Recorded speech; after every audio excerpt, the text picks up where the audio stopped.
What's going on, everybody? Welcome back. Welcome back to another edition of the Hard Count. Hope everybody is doing well on this wonderful. I almost said Tuesday. Thank God it's not Tuesday. It's Wednesday. One day closer to the weekend. How's everybody doing? Hope everybody's doing well. CJ, my guy, my co-host, my partner, I'll say, in this program. How we doing there, brother? Doing great. This week was pretty good. It's a pretty good week so far. Christmas right around the corner. Oh yeah. We had talked about just this time of the year. It's a great time of the year, so just relaxing right now. Big Christmas guy right here. You're talking to a big Christmas guy. It doesn't hit the same as much for me like when I was younger. I know, yeah, that's absolutely true. Yeah, it's but I still do think about, obviously growing up, those times, cherish those moments. I remember when I had a GameCube. Oh yeah. And I got mad in 2002. Bro, I used to play that game for Christmas. I got it for Christmas. What do you think your number one Christmas present received was? Do you think that's it? Number one Christmas present. Wow. I got two in mind for me. Man, that's I'd have to go back all the way back, man. Definitely when I was younger. I'd say the GameCube, getting the Xbox 360 was around. I got that around Christmas, like December time.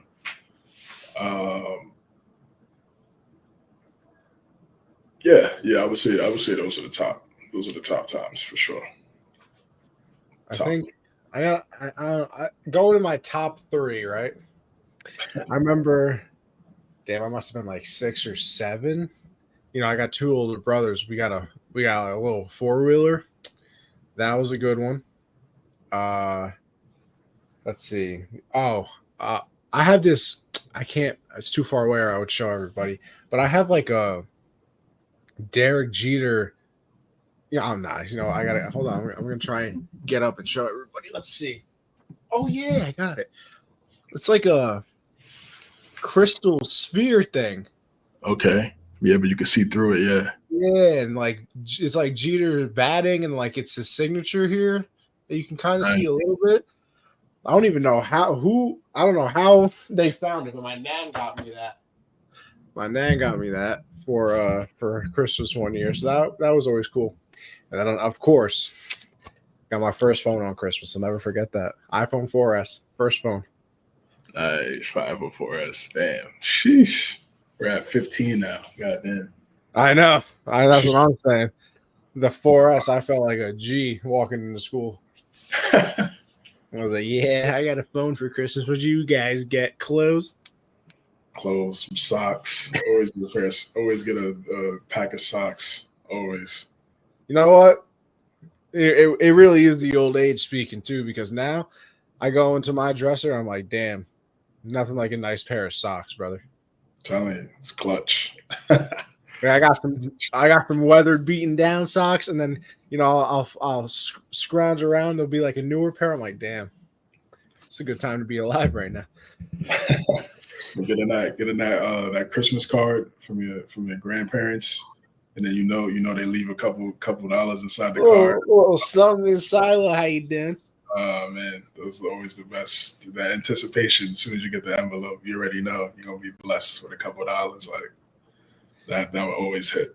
I'm a big surprise guy, but I only like to surprise when it sounds weird, but like when I don't know about it. Like if I know something's coming up, like I don't like it because then I get anxious about it. But like Christmas is like you know it's gonna be good, and like you don't know what you're getting sometimes. I love that. I love the the surprise, the anticipation. But yeah, listen, Christmas is a wonderful time of the year. How could it not be? Exactly. Anyway, let's get into all of the games now. What was that? Week 12 of the season? 13? Week 13. Yes, sir. Gosh, does it go by fast? Soon we'll be at the Super Bowl. Then we're going to be talking about, damn, football's 5 months away. 8 months away type of thing. Crazy. The season, it moves so fast. It moves fast. I swear, it's just because it's a weekly thing. Like, you really are like, okay, oh, it's Sunday, lit, the game's on. Oh yeah, Monday Night Football, lit, the game's on. And it's like, all right, Tuesday, we're only 2 days away from Thursday. Wednesday, oh, football's on tomorrow, fantastic. Then it's Thursday, hell yeah, football's on. Then if you're a college fan, Saturday, okay, oh, and the NFL's on tomorrow. And then bam, just keeps going because you keep anticipating the next one because you don't get it all the time. Obviously, baseball, basketball, where the games are more frequent. So you're always kind of looking up to that next one. Where, baseball, I'm like, yeah, the Yankees just played their 18th game in a row. Like, this, and the season's not even a quarter of the way done yet. Right. But you think you think they would ever add an 18th game? Oh yeah, absolutely. They're going to get rid of the preseason altogether at one point. I swear. I think they're going to get rid of the preseason altogether and end up with like 20 games. Because I was talking to one of my boys and I was like, because college football, they're adding a 12-game playoff next year. So I was like, man, like, do you think, because they just added 17, this is the second year. Yeah, second year. Second year being 17 games. So I'm saying by the next, they might go back and make a new deal in that CBA and make it 18. I just think they're gonna get rid of the preseason at one point. Like, there's no money to be made in the preseason. Like, yeah, there really isn't. It's really, the preseason is really for like the backups and the second and third string guys. The rest of your roster. You get to see them live. But if they might not get rid of it, they might just, I could see teams just playing the second string guys. You will never see the starters in even if it's like for a series. Yeah, you probably won't see it. And then we've always seen, the teams use the first like 3 weeks to figure it out, and then they lock it. That's why you see all the old heads now, or even people just saying that the NFL isn't as good as it used to be. But I listen, I do kind of agree with it in a sense where you can absolutely tell that, like, there's certain times throughout the year where it's just like, oh, this game absolutely means nothing, and we're gonna see if this play works or if that works. So but hey, we'll see what happens. All right, we kicked off with a banger on Thursday Night Football, a 35-41 game. The Cowboys got the victory in that one, obviously over the Seahawks. Hey, listen, you got to give credit where credit is due, and I'm still gonna not give credit where credit is due in the same breath. They beat the Seahawks finally, a team over 500, and you also kind of saw at the same point of why people are concerned about the Cowboys in a little bit. Like, I believe the Seahawks hadn't, what was it? I think the Seahawks hadn't scored a touchdown or something in I don't know if it was 7 quarters. It was 7 something. I don't know, 7 drives, 7 quarters, something of that nature where they hadn't scored a touchdown. The offense was struggling a little bit. Cowboys had double digit, like their margin of victory at home was double digits. They hadn't trailed at home at any point.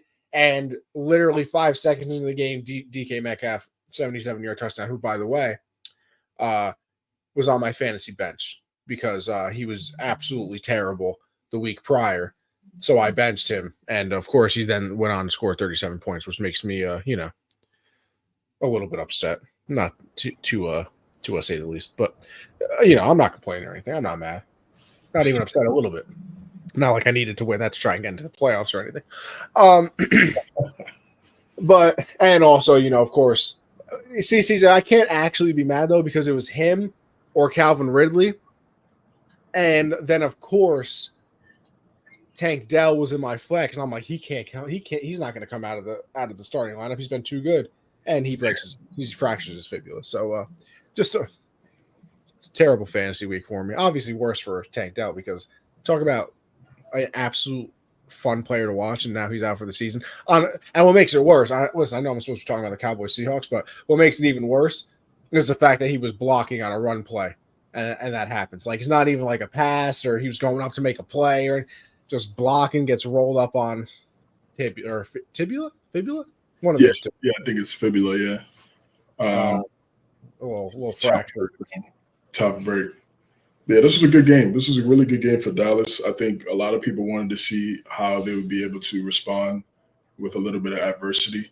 I think Seattle really they started off really strong, and you wanted to see like, listen, can Dak come from behind, win a game, win a close game, and they were able to do that. Dak was incredible in this game. Uh, I think if they beat Philadelphia next week, I mean, he could be right there. Him, Tyreek, Purdy, uh, McCaffrey, depending on just who you ask. I think they're going to be. I think he's going to be right up there in that MVP discussion if he's able to get past Philadelphia. So I think it was a really good game by Dak. Played extremely well. Seahawks, they're kind of in a tough spot because they're just trying to figure out. I mean, obviously they're not going to be the San Fran, but it really just going to come down to what they do going forward. And they got to win these games. They got to win. And again, like I said, Geno is in that like second tier of quarterback. So you kind of have to overcome and do a little bit more in order for them to win. But this is a really good game by Dallas. And, one more dub. And listen, they get a big win against Philadelphia. They can have. I like their chances, man. They're playing some of the best football in the NFL. Yeah, I mean, they are obviously playing very well. And that game earlier in the season against the Eagles, they lost by a combined, 5 feet. Dak stepped out of bounds at, I think, the 1 or 2 yard line. And it ended up not being a touchdown. And then he threw the pass to the tight end right on the goal line. He wasn't able to stretch over to complete the touchdown there. So they lost that very, very close game in Philly. Obviously, they will play the Eagles this week in Dallas. So, home field advantage, everything of that nature. Maybe, things swing the other way. And then you also got to look at it. The Cowboys are kind of catching the Eagles at the right and the wrong time, in my opinion, right? If the Eagles had just lost to the 49ers respectfully, you're probably, okay, whatever, they're coming off a loss, but they got, obviously, we all watched, it was the biggest game of the week. They got absolutely destroyed. So I think the Eagles are going to want to come out and, reassert the dominance of saying, listen, we had a bad week. We're in the middle of, an unbelievable gauntlet. What they've gone through the Bills, the Chiefs, they lost the 49ers. Now they got the Cowboys. I think they played somebody before the Chiefs as well. That was pretty good. I can't remember exactly who, but it was it's been an absolute gauntlet for the Eagles, and so they're kind of catching them in the middle. And this is actually the start of the Cowboys gauntlet because I believe they play the Eagles, then they go on and play the Bills. I think they got to play the Dolphins as well. So Cowboys have some difficult games coming up as well. So we're kind of going to see what both teams are made of in a way. Obviously, I think if you're an Eagles fan and you saw who you had to play in that stretch, and obviously if they win this game, they would be 3-1 in that stretch. If they lose, they'd be 2-2 in the stretch.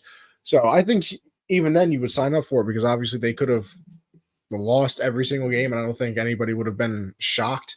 Maybe the Bills won, but good on the Cowboys.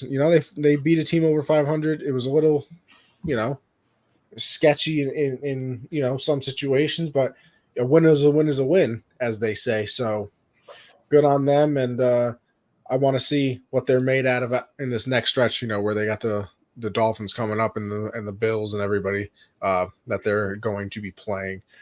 All right, next wave is going to tell us a lot for sure. Yeah, like I said, I don't know if you heard what I said, but the Cowboys are kind of catching the Eagles at the end of their gauntlet, and this is kind of the beginning of the Cowboys because they got to play a lot of good teams coming up. So we're gonna see what both teams are made of. Obviously, I'll tell you what. This is the exact opposite of what the Thursday night game was. the Chargers at the Patriots, a 6-0 victory for the Chargers. By the way, CJ, Chargers were 5.5-point favorites in this game. They covered the spread. Barely, yeah. I'm at covering a 5.5-point spread by scoring 6 points total in the game. Unbelievable. Just simply unbelievable. I mean, I'm not going to spend time on this game. CJ can do whatever he wants. He's a grown man. It's 50-50 show here. You know, I do whatever CJ wants as well. But I mean, the fact that the Chargers defense is bad all the time and the Patriots could not score a point. Also in a league where every single rule is meant for the offense. You know, if you breathe too hard on the quarterback, it's a flag. If you look at the wide receiver while he's not looking at you, it's a flag. You know, anything of that nature. And they couldn't score a single point on a Chargers defense that gives up yards to, I don't know, anybody that they've ever played. Concerning, to say the least. Patriots now have the second overall pick, though, because the Cardinals beat the Steelers, which was great job, Cardinals. Great fan of you. Yo, Arizona, salute. Big fans. In fact, the only team that I'm rooting harder for than the Patriots to lose is the Panthers to win. I need the Panthers to sneak 2 more games out somewhere. It's probably not going to happen, but God, do I need it. I need it. I need it like SpongeBob needs water. I'm just shocked that they get 2 wins. Yeah. And I hope the Patriots lose out, obviously. Please, for the love of everything, holy, lose out. But yeah, 6-0. Just absolutely disgusted. It's just the only positive I'll say about the Patriots is the defense. I mean, they've averaged 10 points. They've only given up 10 points. I think it might be 11 in the last 5 games. But I mean, it's a waste of defense. It's a year where these guys are actually playing well, and this is without Judon. This is without Christian Gonzalez. And we have nothing. We have a 2-10 record to show for it. That's the most frustrating thing for me about this team. Just the offense is so inept. You know, we've been saying the same thing, you know, since the beginning of the season. It's just sad. This is the worst team of obviously the Belichick era. But I'd rather this than 8-9, 7-10. You get a 16th pick in the draft. You don't get the guy. You don't get you don't get a transcendent type guy, generational type guy, regardless of position. I'll take this year. You just gotta hope and pray the right people are in Belichick's ear come April. Yeah, I just talked about this a little bit before we went on air, and you just gotta hope we get the right guy. Obviously, it's going to be a quarterback, but it's just a rough year. You know, it's weird because like you as a fan, like kind of want them to win, but then it's like, damn, still want them to lose. CJ, that's the one thing, and like it's funny too. Like I watch, the Michael K show obviously all the time, and they talk about the same thing kind of with the Giants because the co-host on that show, Don LaGreca, shout out Don, still one of my favorite interviews I've ever got to do in my life. He's like, I'm a Giant fan. I just cannot root for them to lose, right. And that is the only thing. And maybe I'm just a bad fan that I can disagree with. I am actively rooting for the Patriots to lose. Like active, I like when they do good and they score and they have a lead, I'm sickened. Yeah, I mean that's just rare. Because here's the thing, the end goal is to get that quarterback and get that pick. Because a win, CJ, it would be completely different if right now they were 6-6. Or 7-5, something of that nature. If they were that, I am rooting for wins, and I'm disgusted if they lose.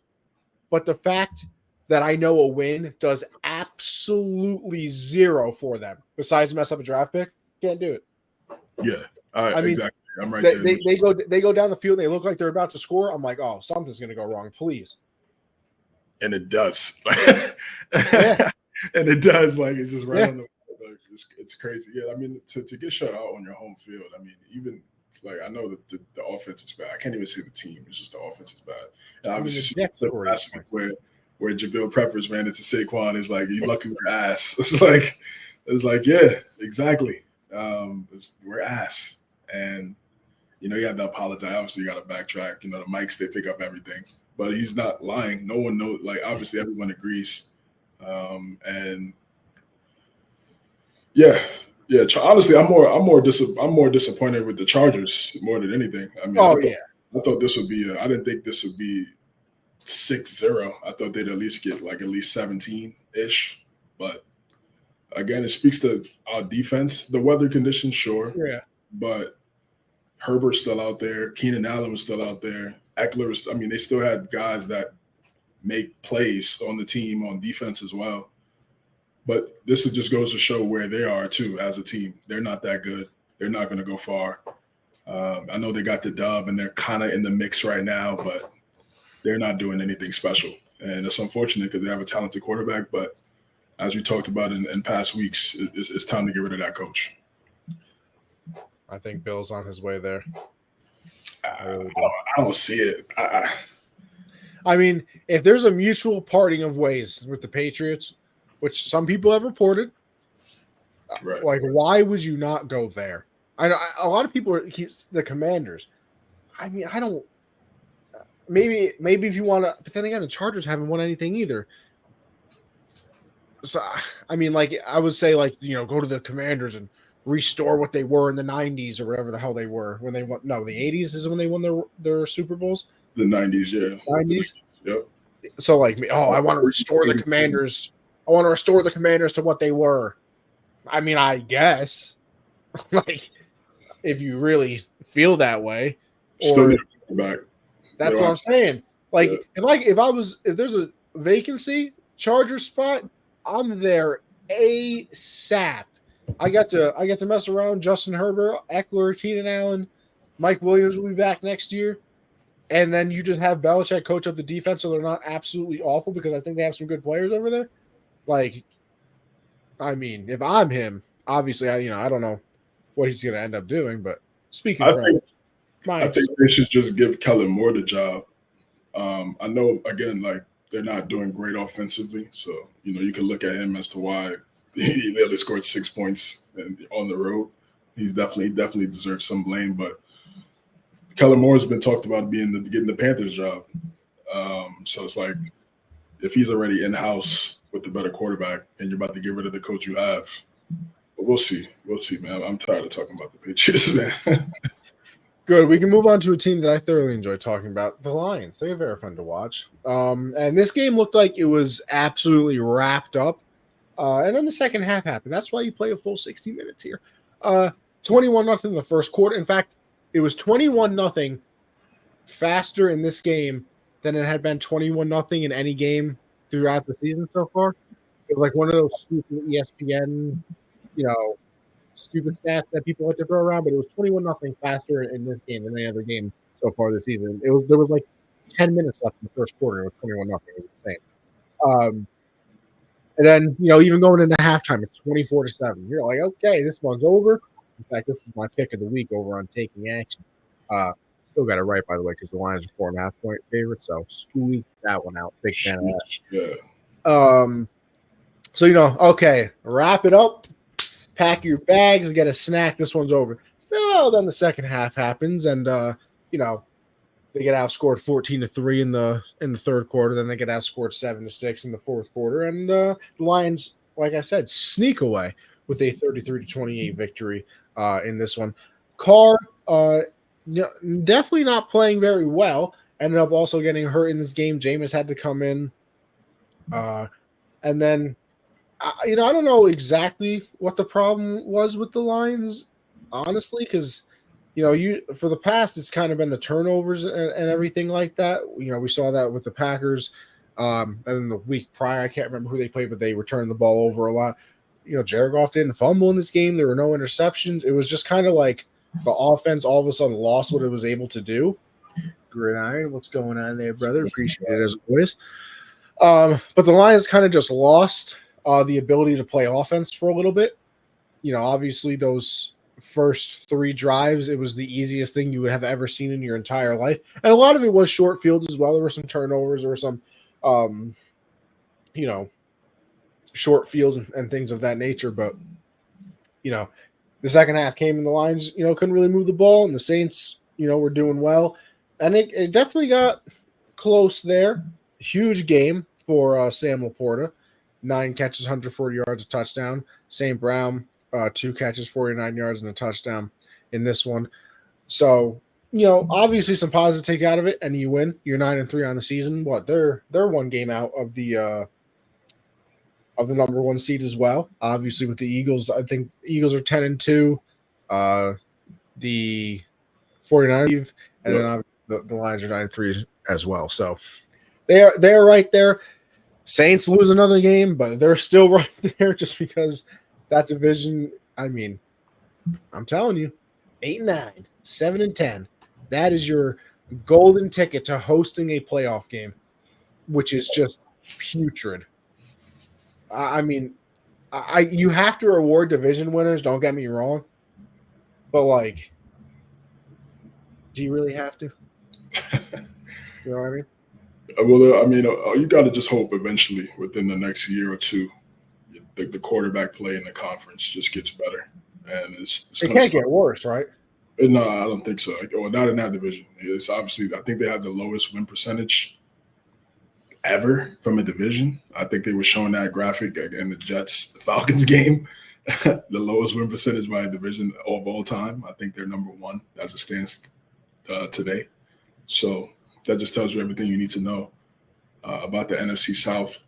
The Lions, they got off hot and then they peeled off and kind of got complacent, and that gave some opportunities for the Saints to come back and make it interesting. And that's my thing with Detroit. It's like if there's a better quarterback on the other side of the field, you can't afford to have those lapses in games, especially in the playoffs. And they're a really good team, overall team. They played solid. These last 2 games defensively, Packers, Saints haven't been their best, but they're going to have to clean that up because, Jordan Love, we'll talk about that later, obviously, but it's looking like they're 3 for 3 and generational quarterbacks over there in Lambeau, which is insane to do, which is so rare.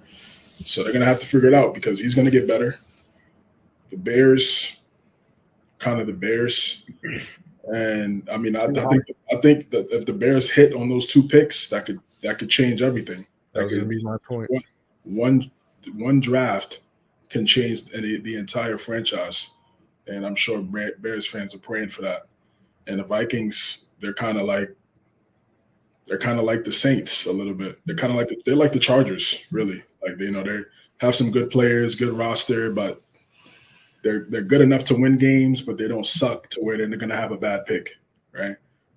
So that's just what they are. So they need to just keep winning in the present. The Lions just need to keep winning these games that they should win, and we'll see what happens. Like I said, we talked about Philadelphia Cowboys. That's going to change some things up. They just have to take care of what they need to take care of. For the Saints, it's disappointing, but they're still in it. It's like they lost, but it's just like you still have a chance. I guess that's like the post-game speech you could say to the team. It's like, yeah, listen, guys, we're going to do our best, but we still have opportunity to win the division. It's just like we're terrible, but we're still there. Yeah, we're terrible. We can still get into the playoffs. I guess that gives the team some type of motivation to go out there and still do what you need to do, because at least you know your season's not completely over. That's that tricky spot with that division being so trash. But you got David Carr coming out critiquing Hurts.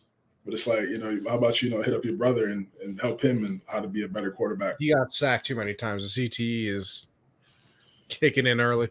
Yeah, his that take was insane. That take was insane. I'm gonna be honest with you. I saw the headline of it, on all the tweets of the video post. I refused to watch the video. Absolutely, yeah. I literally refused to watch it. So I don't even know what he actually said. Yeah, he was kind of alluding to the fact that Jalen's not 100%, and you should kind of have Mariota in there. But then he took it to another level. Where it's like he said Mariota does a better job of reading the defense. I'm like, all right, bro. Yeah. What are you talking about? This guy's been on how Marcus many Mariota. teams? Right. This guy's been on how many teams? Guy got benched by Over the Falcons last year.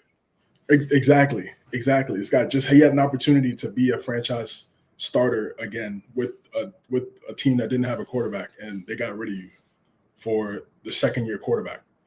So, hey, these guys, some of these older players that become analysts now, they're just weird. They're weird to me. But again, like I said, he needs to be hitting up his bro and telling him how to improve as a quarterback, because his brother's on a team where they have a lot of talented guys on the roster, and they're not getting it done at all.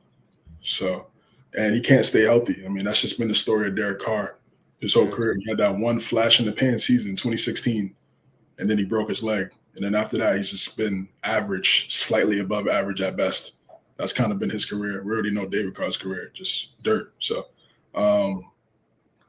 the team, they're an interesting team. We'll see what happens with the Saints, but this is more about a good win for the Lions that they needed to get done. Gridiron, real quick, guys. Since we're all Pats fans, can I say I'm terrified we will beat the Steelers? We always win against them. I think you missed our little Patriot soliloquy for a second. At the beginning when we were talking about them, I'm actively rooting for all the L's that the Patriots take, every single one of them.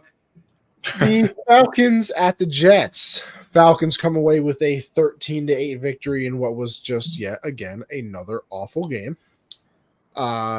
Seems like there've been some. I mean, I know you get late into the season. This kind of happens sometimes because now you really know who the bad teams are. There have been some just terrible games happening recently.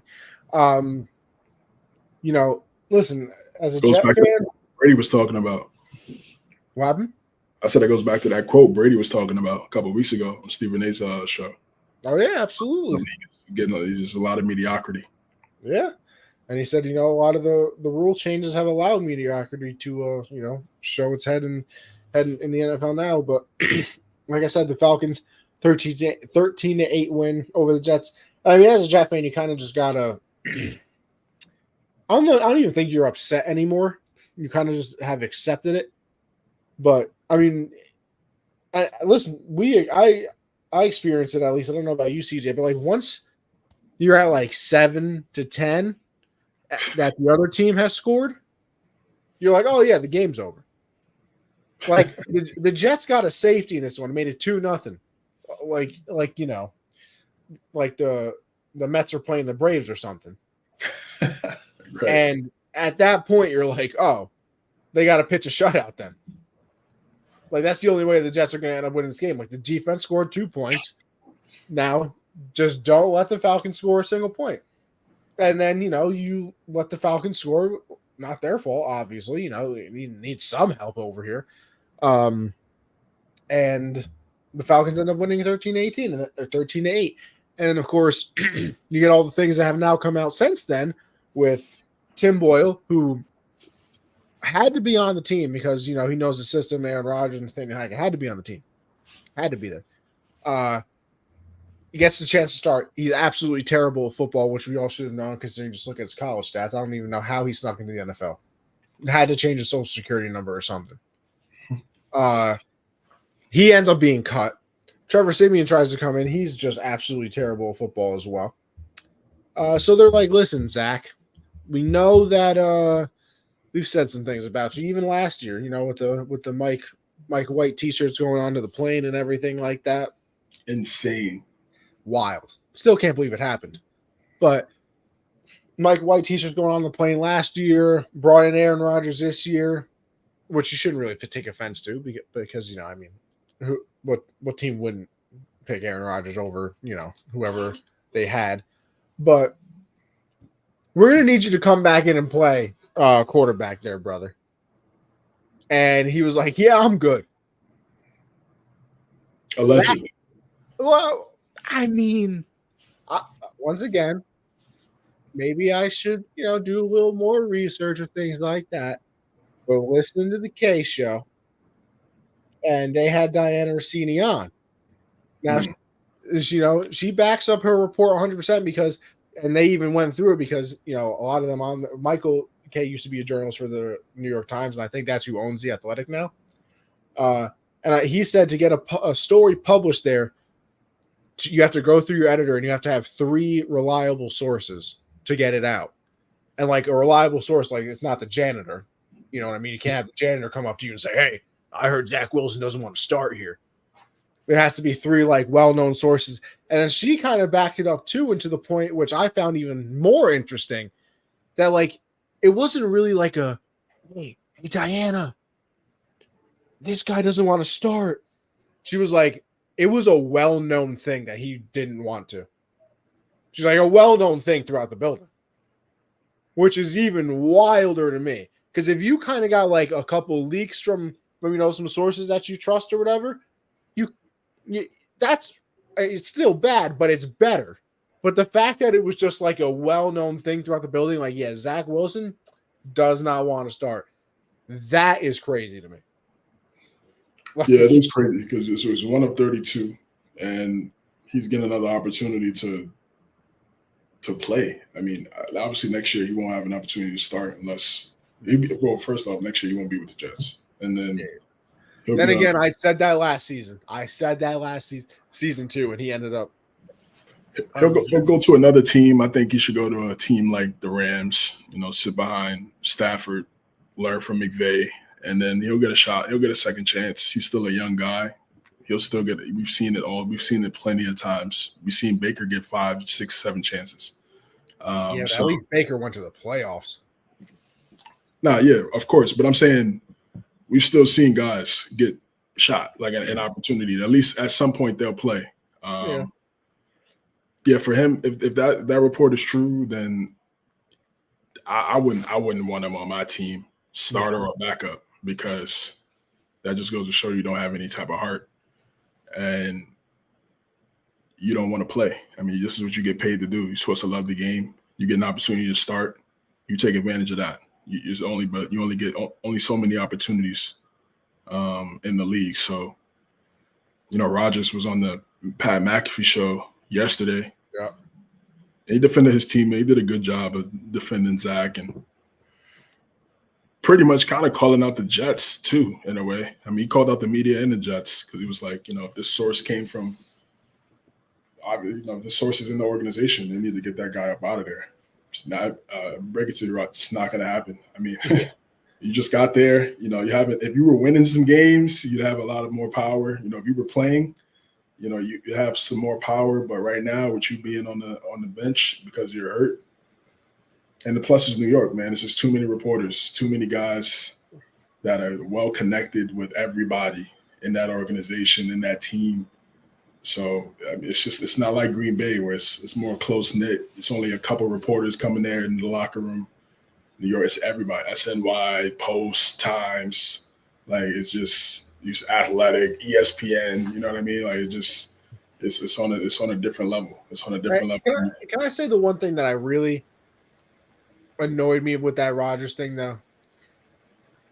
And it's weird because it annoyed me, but I also agree but mainly disagree on one thing. He was like, it's a disgrace that a report like this attacking someone's character is made. Right. If you're a reporter and you get a story like that, you're supposed to sit on it and be like, "Oh, this is too mean to Zach Wilson. I should not post this. I'm going to hurt his feelings." Aaron, can we be honest? Can we let's be real here, brother? Like, you think that they're going to sit on that story because it might hurt Zach Wilson's feelings or it might make him look bad? If anything, and this is where I agree with him, it almost sounded like he attacked Diana Rossini a little bit in that, like the report was meant to do that. But he was also, to me, which is where I agree, a little bit more upset that it came from the Jets.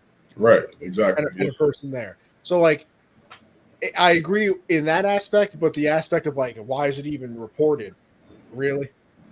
What are you? That's the media. I mean, now there are a lot of people in the media, whether it's sports, any different type of genre you want to discuss. There's a lot of BS stories that come out, and I know,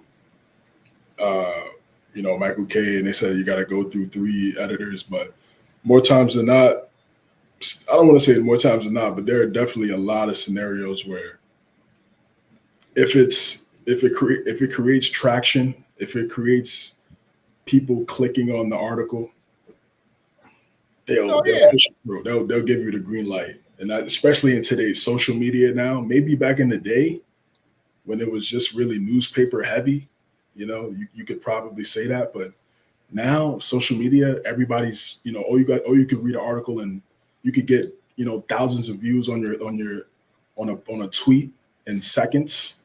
Is different. It's completely different. So it's just that give and take.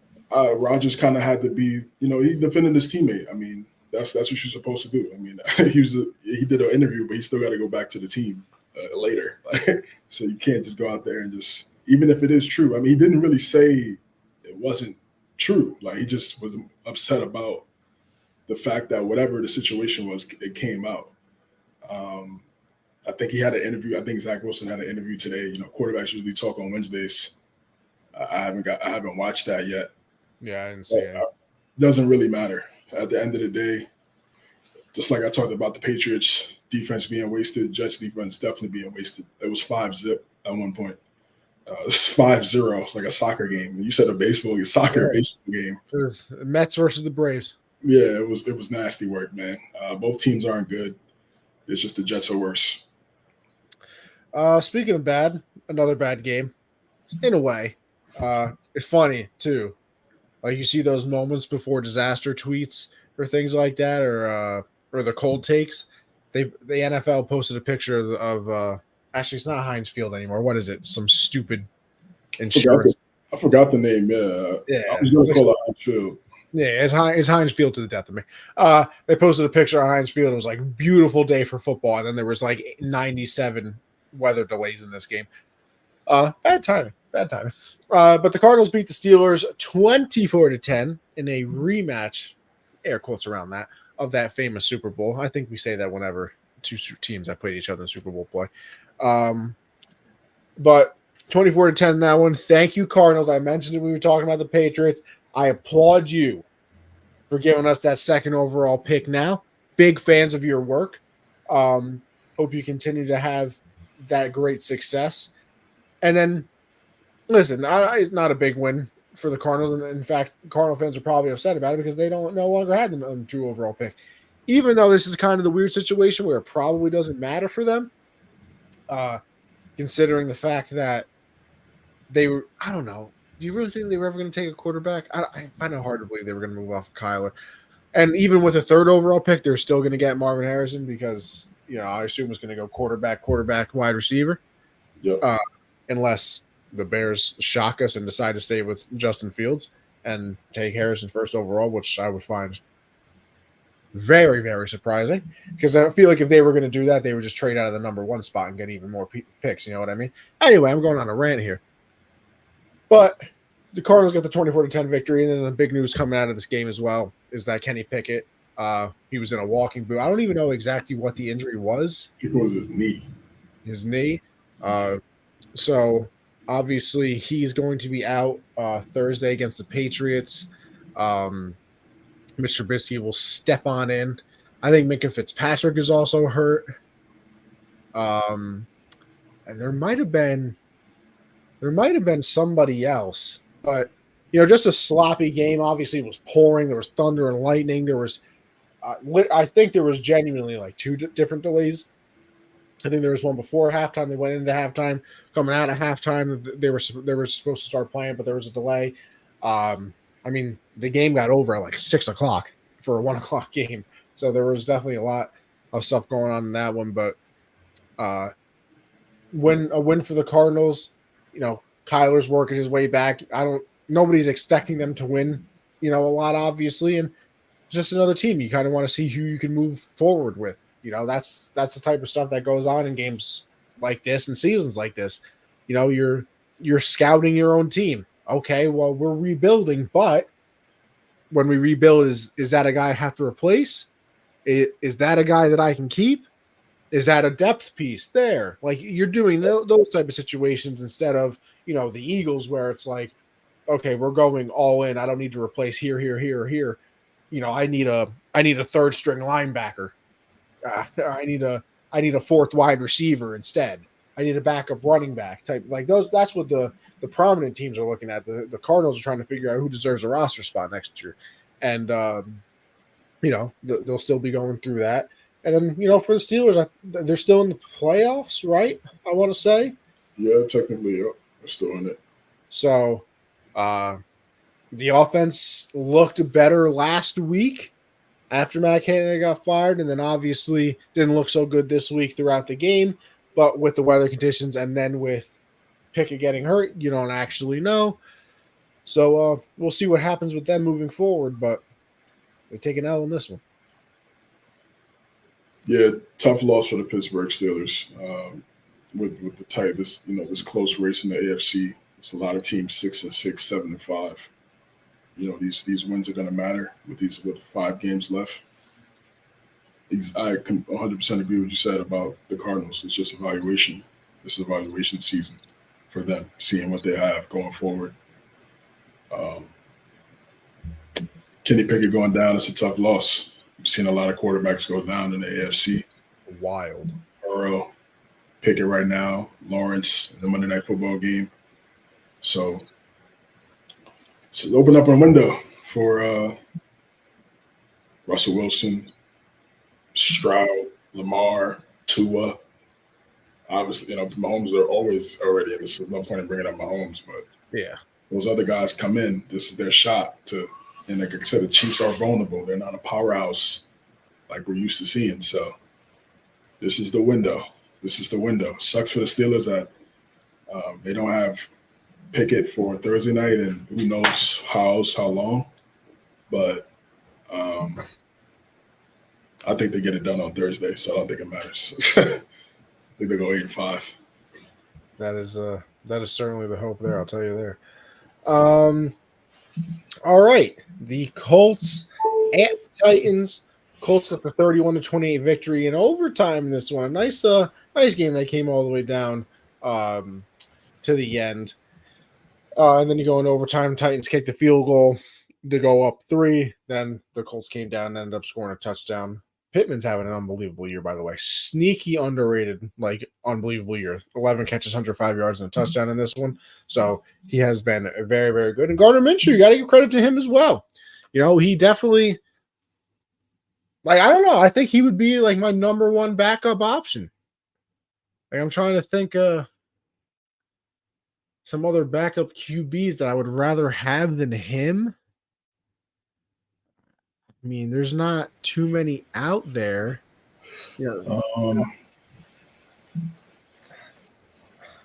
he's at the top of the list. He's at the top of the list. I mean, if this is a couple years ago, maybe Tyrod, but Tyrod's a little bit more up there in age. But he knew what he was doing, obviously, for being a starter. But I feel like Gardner can really get you those wins. I like the most random spots and can consistently play pretty decent to always give you the opportunity. And that's what he's done. Obviously, no Jonathan Taylor in this game either. He's out a few weeks with an injury. I believe it's to his hand, I want to say.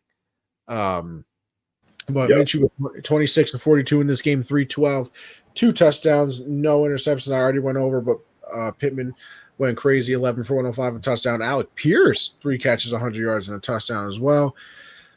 Zach Moss, 19 carries, 51 yards. So obviously not what you want on a per average basis, but I like the fact that they're still running the ball. He's almost getting 20 touches on the ground.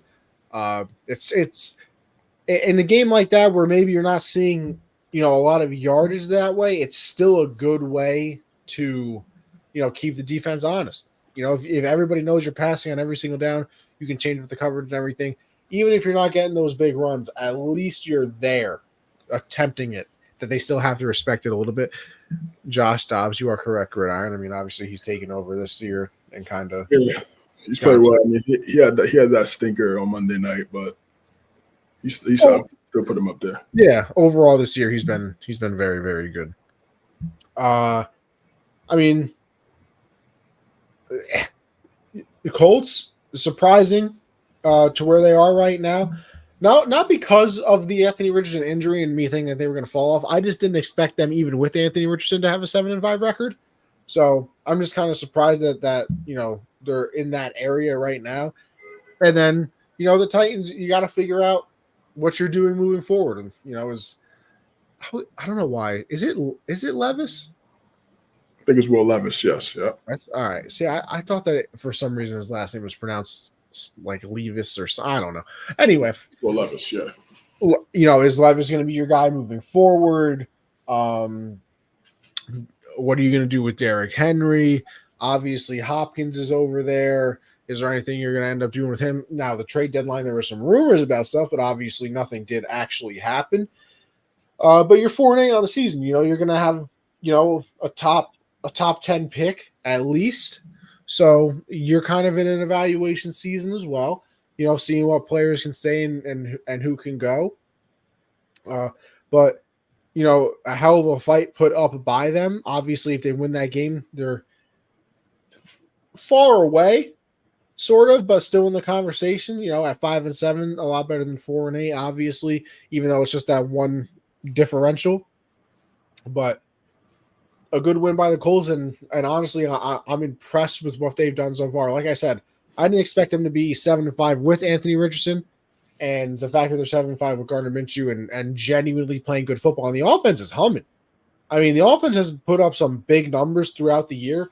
I think at one point they were like the only team that had scored 21 points in like each game of the season so far. I can't remember how late into the season that actually went on, but the Colts offense has been pretty solid throughout the year, and just got to make a few improvements. And then when Anthony Richardson comes back next season, you could be looking at a pretty, I'm not going to go crazy and say they're winning the Super Bowl, but you could look at a team that's going to give a lot of people a fight. I mean, hell, they're giving people a fight now. Exactly. Yeah, I've been impressed. What they've been able to do. Give a lot of credit to that coaching staff. I'm not the biggest fan of Irsay, but Ballard, what he's done in terms of building this team, he's been given the keys to do what he needs to do. They paid Taylor. I think going into next year, they're going to have a lot of upside. But as we know, it's not like basketball. I mean, it's completely different. One season, the team looks great. Then the next year, they could look like poverty. So it's just that tricky thing in the NFL. But it is promising that they're playing good football without their starting quarterback. Gardner Minshew's playing some really good football. Great football. He's going to continue to keep a job here in this league somewhere. And yeah, the Titans, they're not making the playoffs. They need to lose. I'm not saying they need to just go out there and just try to lose, but they're just not talented enough to be dominant and go to the playoffs. They don't have the roster. They have good players. They don't have a great roster. And the quarterback, they're still trying to figure out what Will Levis is. And, he's shown some flashes here and there. He looks good in some situations, but it's really tough to evaluate him in half a season. So I think they might give him another opportunity to next year to be the starter. And then from there, I think they'll decide whether or not they want to ease their future. But I think, again, what the Colts have been able to do, it just goes to show how that division is going to be very competitive next year. Very competitive because Stroud's playing well. Dog. Lawrence, Jaguars are playing good football. And like I said, like we said, the Colts are playing good football also. So that division is it's a lot of upside. We go to the Dolphins at the Commanders, which, I mean, come on. The Tyreek show. Yeah, 45-15 in that one. I mean, you really got to say much when it's a game like that. The Dolphins beat the absolute piss out of them, to say it nicely.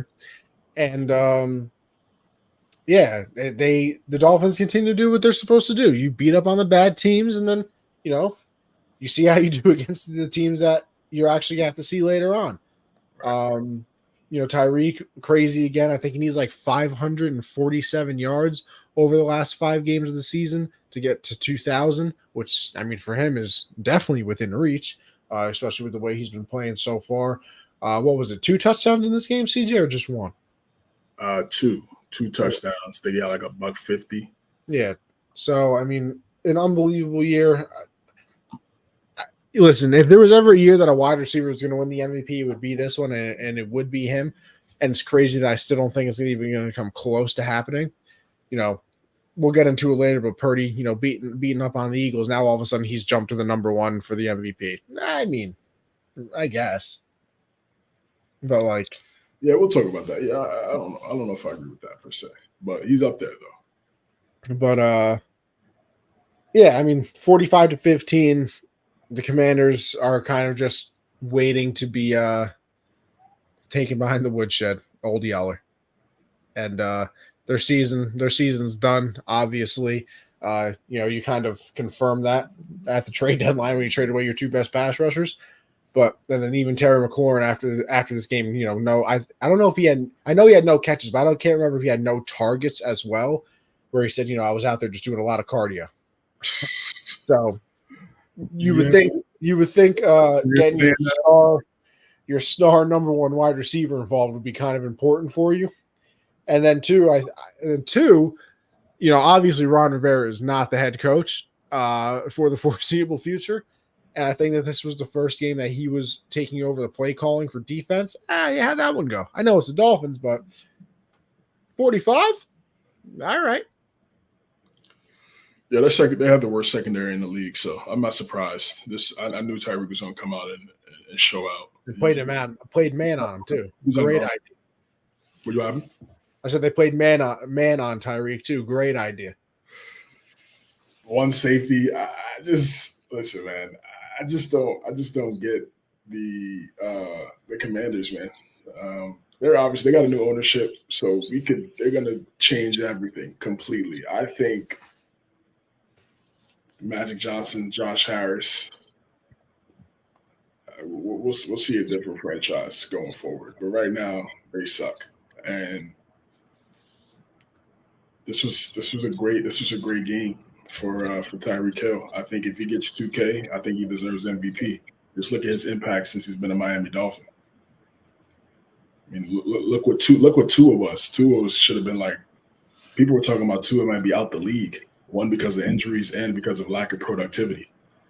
So they bring in Tyreek, and he looks like a Pro Bowl, you know, maybe all pro type guy if they continue to stay together and have developed chemistry going forward. That's what he's done. That's his impact on the roster. And I know they made other moves, but that was the first big move that they made. And I'm excited, man. I think they need to give non-quarterbacks some more love and some more credit. I understand. I know the quarterback position is the most valuable position to a franchise. We all know that. But that doesn't mean that they have to win the MVP every single season. So if Tyreek could come out there, get 2K, I think he's like, you said it, I think he's like 510 yards away, something like that. 547 is the number that sticks out to me. He's probably going to have another, you know, $150, maybe close to $2 billion game to really make it interesting and get there. But yeah, I think it's possible. I'm rooting for him. I really am. I really am. I hope he gets it. And I hope he does win MVP. I think it'd be a great story. And like I said, the Commanders, they're done.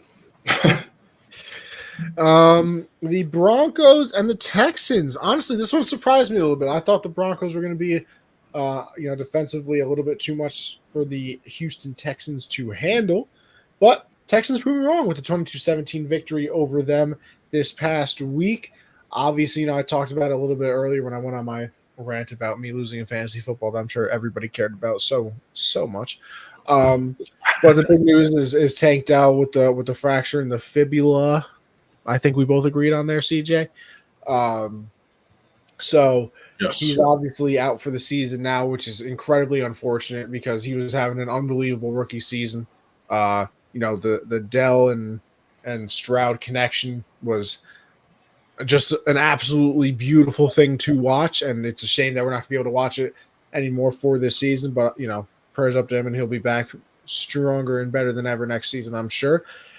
But I mean, yeah, a big game for the Texans defense, which is, like I said at the beginning, that's kind of the opposite of what I actually expected because, the Broncos were on that 5-game winning streak. The defense had been playing unbelievable. And not saying that the Broncos defense played bad in this game. I mean, 22 points in today's NFL is, normal.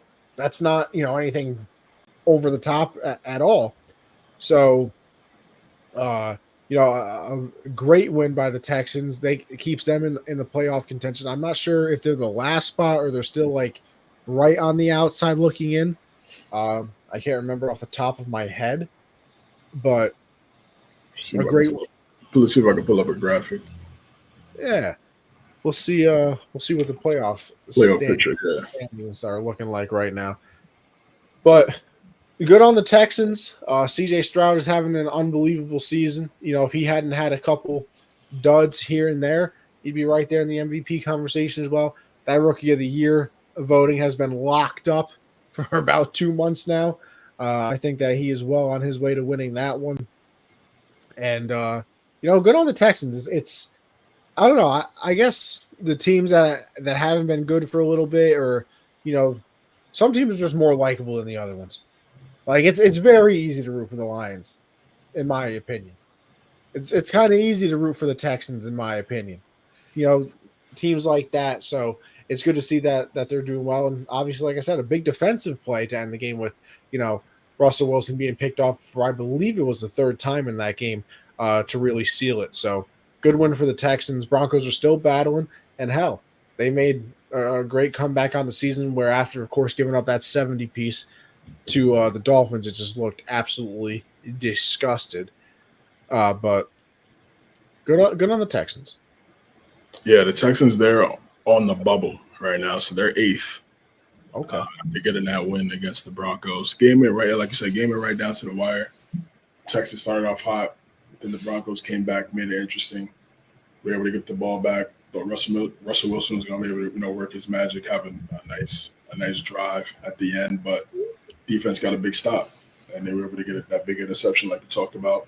It was an entertaining game, definitely one of the more entertaining games in the 1 o'clock slate. I was tuned into this one for sure because I wanted to see, which team would execute better and root to them trying to make the playoffs. So, the Broncos' win streak is snapped, but I don't think their season is not over. They still have some opportunities to win some games. It says here they play the Chargers. Chargers up next, yeah. Yeah, so, if they do what they need to do and don't fall asleep at the wheel, they should be able to get that done against the Los Angeles Chargers. Yeah, it's a great bounce back win after a close loss to the Jaguars the week prior by Houston, and they're right there. I mean, it'd be a hell of a story if this guy leads the Texans to the playoffs in his first year. I mean, that'd be insane. All right. The Panthers and the Buccaneers. It's the Mike. Let's give credit to Mike Evans, man. This is 10 straight 1,000 yards. He is without question one of the most underrated wide receivers of our generation. I mean, he doesn't. First, he's like, he reminds me a lot of Larry Fitzgerald. Stayed with one team. Unfortunately, Larry wasn't able to get that chip. I mean, that slant he took to the crib, I thought it was over. And then Big Ben did what he needed to do and threw that dot to Santonio Holmes in the corner. Tough. But Mike Evans got the. I'm glad he was able to get that chip, and Brady went there and helped him win that ring, because that cemented him, I think, as a first ballot Hall of Famer, champion. He's second in most seasons with 1,000 yards. Jerry Rice has 14,000-yard seasons. Yeah, 14,000-yard seasons, bro. 22,000 career receiving yards. 22,000 in a non-passing era. Yeah, I mean, imagine that's the one era. That's the one thing I really do wish. Like, if we ever could invent time travel somehow, I really do just want to go back and forth and just pluck players from certain eras and be like, all right, here you go. I'll give you like 3 years to get the training methods down. and then go out there a killer. Because you imagine, I mean, oh my God, what was it? I think Brady said it. It was another thing Brady said. He was like, listen, you put me, Randy, and he might have said Ocho. Yeah. And he was like, and we're putting up 35 in this era. Like, oh, could you imagine Jerry Rice in this era, Randy Moss in this era? Like a prime Randy in this era? Stop it. Oh yeah, no doubt. I mean, he had 23 touchdowns. I know Wes came out and said, he'd take Tyreek over Randy because Tyreek can run the whole route tree. But it's like, brother, the reason why you got all them catches and those yards underneath is because of Randy Moss. Like, because everybody cared about Randy a lot more than you there, brother. Yeah. Let's not, stay humble. But should have made that catch in Super Bowl 46. But yeah, we're not bitter about it either. Let's see what Gridiron said. Randall Cunningham. Oh yeah, for sure. Those mobile quarterbacks, definitely. Steve Young. I mean, imagine Vic now, where he can't even he's not allowed to be hit. Yeah, locked in Vic. Yes, locked in Vic would have been incredible. What, Madden 04 Vic? You said what Vic? I said Madden 04 Vic in today's era. Oh man, Madden 04 Vic in this era. I mean, remember he was throwing the Brian Finneran and Algie Crumpler. Like he wasn't even throwing the elite guys on the outside. Like I don't even want to invent time travel for like, oh, I would invest in Apple or Google in 1920 and I'd be millionaire. Nah, brother. I'm taking Jerry and Randy and putting them on the Pats in 07 and with Brady in today's era and seeing what would happen. Exactly. Just back to what I was saying with Mike, man. It's just Carrie Manziel, May Manziel looked like a beast at Texas A&M. He was so great at Texas A&M, man. I mean, the catches he was making. I think you think about that play, that infamous Johnny Manziel play. We were spinning around 3 times and threw it to Mike Evans. Like his catch. I mean, he's a beast, bro. People thought he wouldn't be able to be as dominant because he didn't have the speed. Because he was a bigger guy, 6'5", like 230. But somehow he gets behind these DBs and gets wide open. Just an incredible career. I think he was there for Josh Freeman, then Jameis. I think he was there for that last year with Josh Freeman, then Jameis, then obviously Brady, and now Baker. So, I mean, he stayed loyal. I don't think he'll be there next year. But this game is more about him, man. I mean, like, because we know the Panthers are a terrible team. Yeah. I mean, I was rooting for him hard, though. I thought they had it. Yeah, it was close. It was close, but they're not good. They're not good, and we know that. But I really wanted to give Mike Evans a lot of credit because when we talk about top 5 wide receivers, we never mention him. We talk about top 10 wide receivers sometimes. We don't even mention him. And one that speaks to how great the talent pool is at that position. Yeah. But also we need to give that man a lot more credit and what he's been able to do for the totality of his career. Because a lot of people say receivers, he's talented, but imagine if he had a quarterback. Well, this guy had some dirt quarterbacks and he still didn't stack. So shout out Mike Evans, hell of a career. Definitely deserve that gold jacket when it's all said and done. 2 people I think of when I think of underrated or underappreciated wide receivers of this era. It's always him and Keenan Allen. Like, Keenan Allen gets talked about, but I mean, you talk about a top 10 receiver, you mention Keenan Allen, everybody looks at you like you're crazy. And then I got to look at that. And then I got to look at them. They're both not. They're both, possession, get the first down wide receivers, occasional big play down the field. But like red zone beast. Like a third and 2. There might be 2 or 3 people in the entire league I would take over Keenan Allen on a 3rd and 2. He's always open on a 3rd down. Every single time. So he's making Baker. The reason why Baker's a solid starter right now is because of that guy. Because it's not like Godwin is like playing all world. No, definitely thought he would step up. I'm disappointed in that one. All right. speaking of disappointments, the Browns at the Rams. Definitely not the game of the week here. Joe Flacco off the couch. Takes a fat L to those Rams. Puka Nacua with the solid game in this one as well. It wasn't I was too locked into the 49ers and the Eagles even when it got out of hand to really pay attention to this game.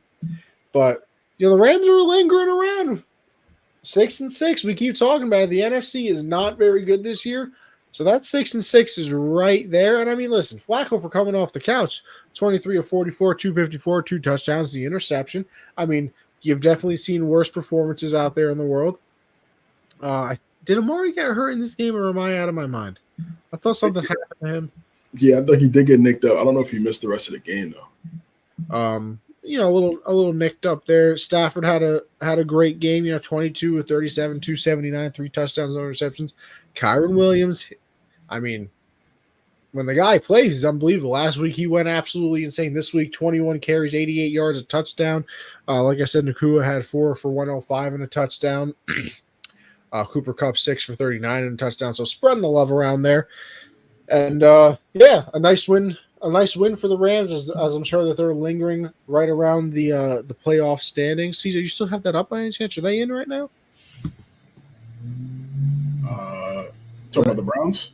No, the Rams. The Rams yeah, they're outside looking in. Really? I thought that they would. Yeah, the Green Bay has that 7th spot. Okay. All right. So, I mean, hey, they're crazy to think about, man. Yeah. Their season's kind of just been so just out of whack. Like so many teams there. I mean, Minnesota 6-6, Green Bay 6-6, Rams are 6-6, Seattle 6-6. So it's going to come down to I assume the last week, 2 weeks of the season. So hell, if anything, it makes it more exciting. I'm sure the NFL ain't mad about it. Nah, yeah, and it should increase the intensity of those games. I don't know how entertaining they would be. They might be a little bit more entertaining because the stakes would be higher because you got to win and you're in. But it's rough. But now I am shocked the Rams are somehow still in it, man.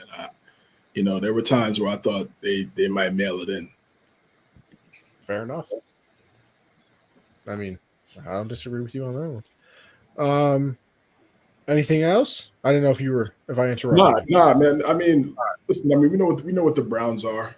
You lose Deshaun Watson, and like you said, they brought Flacco in off the say. You want to play quarterback? Yeah, sure. Yeah, I'll come in. I'll make a few $100,000. Yeah. So once that happens, you already know what the timetable is, and I know they're trying to win, and he is a decent quarterback at this stage. I remember at college, bro, those elite talks, Joe Flacco, baby. Bro, I killer in the playoffs. I just knew he wasn't the one. I knew he was not the one, bro. Low-key killer in the playoffs, though. Got to give him credit there. Yeah, I know, but I mean, I so many Raven fans at Buffalo State, man. I was just like, really? A lot of Raven fans? Yeah, it was some Ray because obviously Ray and Ed Reed and just so many people are fans of those guys. True. And then Buffalo State it was a mixed bag. It wasn't just Buffalo. Of course, it's Bills Mafia. It was just like, bro, I couldn't even. I had to when I first got there. I had my Patriots Scully on. Right, they was looking at me like I was in enemy territory. Like, what are you doing? I was like, yo, bro, I'm rocking this. Like, I'm not afraid. Like, bro, this is my team. Only time I didn't rock Patriot stuff, I went to an NXT event in Philly the year that the Patriots played the Eagles in the Super Bowl. I did not wear my Patriot hoodie to that one. I'll tell you that much. I'll never, bro. I think that was my junior year of high school, so I was like 17. I'm sitting there, and it's before the NXT event had even started. It was a pay-per-view. They're just chanting F Tom Brady, and I'm like, thank God I did not wear this. Yeah, it would have been rough for you. I was like, for once in my life, thank you, God, that I was smart. Gridiron said to me, the Rams are so impressive because they're carrying like $78 million in dead cap space. Yeah, I mean, listen, for a while they said, screw the picks. We're just going to spend money and do this. It caught up to them a little bit, but they're handling it well. I mean, a lot of teams in their situation, you would think that they'd be the Panthers, but they're doing well. Shout out to them. Yeah. Shout out to them for sure. The good game. Good adjacent. Definitely the game of the week that everybody was anticipating, and it was pretty good up until the second half, I'll say. Obviously, the 49ers at the Eagles being the game that we are talking about. 49ers blow them out on their home field, 42-19. And listen, it was just a pure ass beating, if we're being honest with you. The Eagles, the first two, I think this game looks a lot different if those first two drives result in a touchdown for the Eagles. And I think that's, kind of stating the obvious, but the momentum from that and just how absolutely wild the stadium probably would have been at a 14-0 instead of 6-0. And, obviously Hurts later in the game got banged up a little bit, but he came back, so you can't really use that as anything. But listen, the 49ers just came in there and they had a chip on their shoulder. There was a lot of talk last year, what if Brock Purdy doesn't get hurt? We would have beat them easily. And so, they had that, going to that game. So they're already motivated. And obviously everybody wants the number one seed. That brought them one step closer to the number one seed. And obviously if the Eagles get one more loss and the 49ers, get one more win, you're talking about the 49ers now hosting the playoffs, going through them, because obviously they lost, the Cowboys lost to the 49ers as well. So those are the two teams that, I guess the Lions too, but kind of those two main teams, and the Cowboys and the Eagles kind of nipping at their heels for that number one overall seed. So obviously Eagles got to be careful there, and the 49ers, are definitely hoping for another loss, hopefully this weekend for them. But yeah, it was just an impressive game for the 49ers. They did everything right, running the ball to the left side behind Trent Williams. The Eagles just didn't have an answer for it. I mean, we see how dominant the Eagles offensive line is, but this also proves how dominant Trent Williams is. I mean, they were running the ball to the left side of that field a lot and running it right behind Trent Williams. And by the way, it's just a great idea. Sometimes, what they say, keep it simple, stupid. You got an absolute mammoth of a human being in Trent Williams.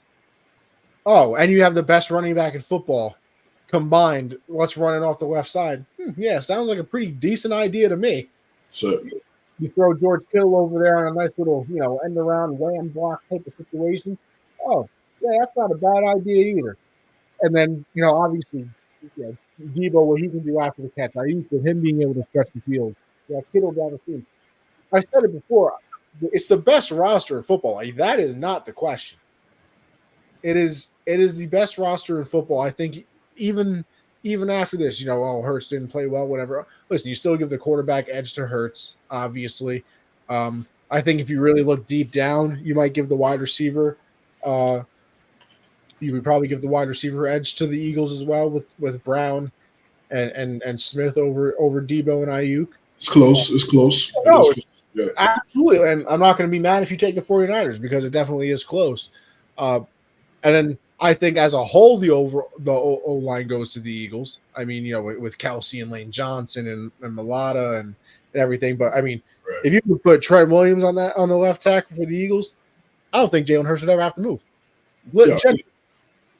I mean, because you saw what Lane Johnson was doing up against Nick Bosa and what can't Chase Young. I want to say Trey Young. Jesus. Chase Young. I mean, there's some highlights of him just stuffing them into the ground. So Lane Johnson is obviously still very good. Debo earned his namesake in this one. Yeah, I mean, he went absolutely crazy. Obviously, he was shushing the Eagles fans and everything of that nature. And listen, it was a very impressive win by the 49ers. The only thing you can do is be impressed with them coming out of this game. And then I think if you're an Eagle fan, you can kind of, you take your lumps in this one, and I'm sure you can rationalize it to yourself too. Listen, we just came off the Chiefs and the Bills. I think too that their defense over the last two games had played over like 100 snaps, which is just insane. So obviously the Eagles defense had been out on the field a lot. And then, you're coming in and playing the 49ers where, you're going to need your defense to be 10 toes down. And, well, obviously that did not work out very well. You had the little confrontation with the security guard and I was going to talk about that. What was it, Big Dom or something like that? Yes, yeah. Him and who was it? Greenlaw. Greenlaw, right. Yeah. So you had that confrontation, and then I think the Eagles went and scored. And you were like, oh, okay, this is really going to turn into something. But then the 49ers literally ran right down the field and scored, and it kind of silenced everything. And then from then on out, they kind of just wiped the floor with the Eagles. So, listen, obviously a very impressive game out of the 49ers. I don't think you're probably panicking slightly if you're an Eagle fan. I'm not going to sit here and say that there's no cause for concern, but I think you can also rationalize it if you want to keep it in a positive light of being like, listen, we are in the middle of just an absolute hell of a schedule. And we caught the 49ers at a time where they're playing great and a time where, we're kind of scrapping with everybody right now. So a hell of an impressive win out of the 49ers.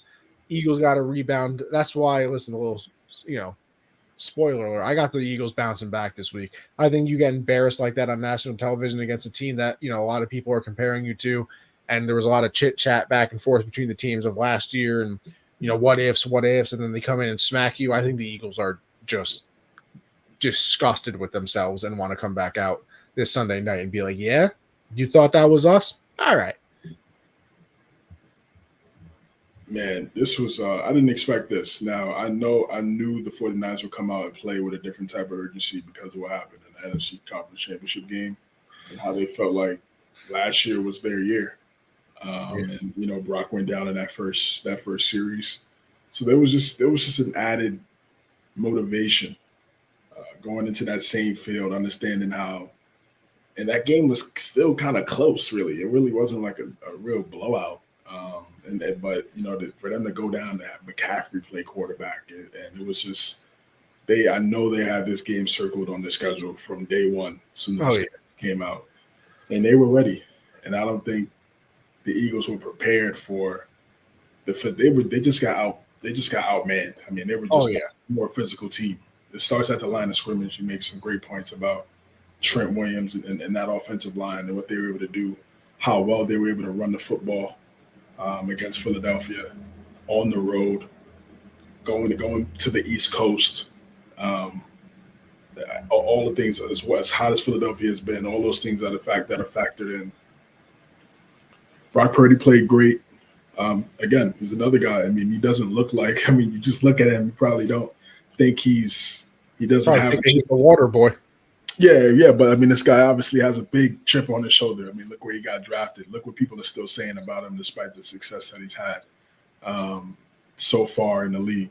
So I think just the way he's been playing, he's going to be in that MVP discussion for sure. I mean, where depending on how you have it with McCaffrey, because McCaffrey is just as impactful, man. I mean, you can't mention that offense and not talk about the impact of C-Mac. I mean, you just can't.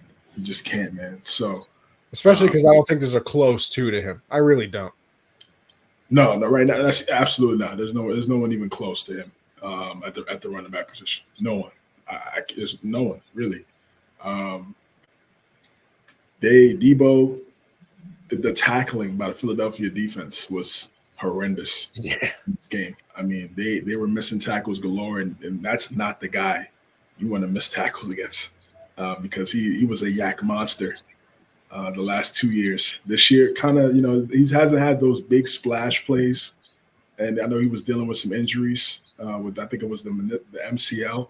Remember, he had missed a couple games. Yeah, he missed a couple games. So it's not of course, that's probably still lingering, but he's hitting his stride. He looks like he's hitting his stride. He looked like he's about as healthy as he's been so far this season. And man, right now, I mean, as we get to the end of the season, and the seeding is going to matter. The seeding is going to matter. And this was a big game.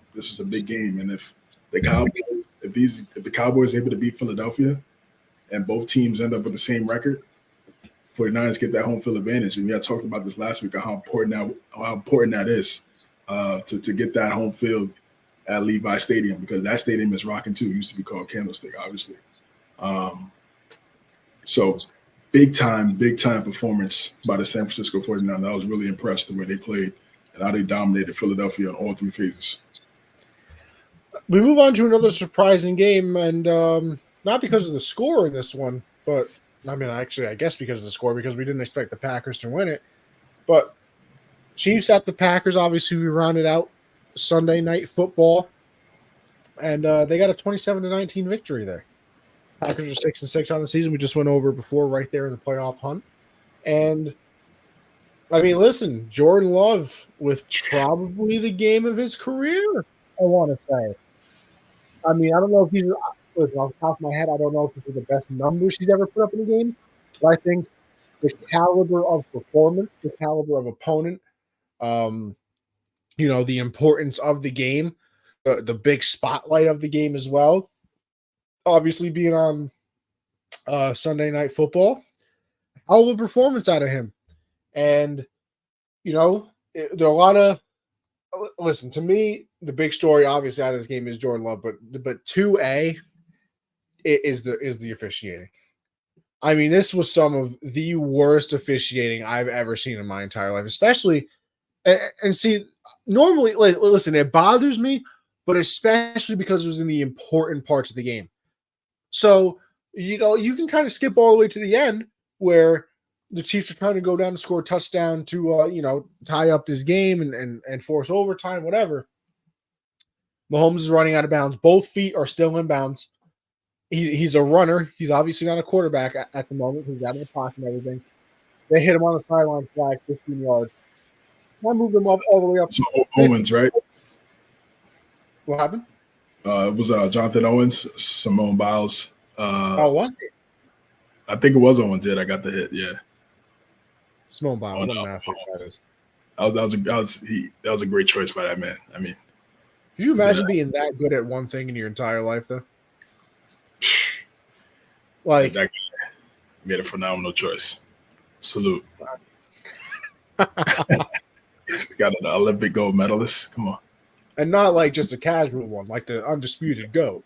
Right. Exactly. But now go ahead, bro.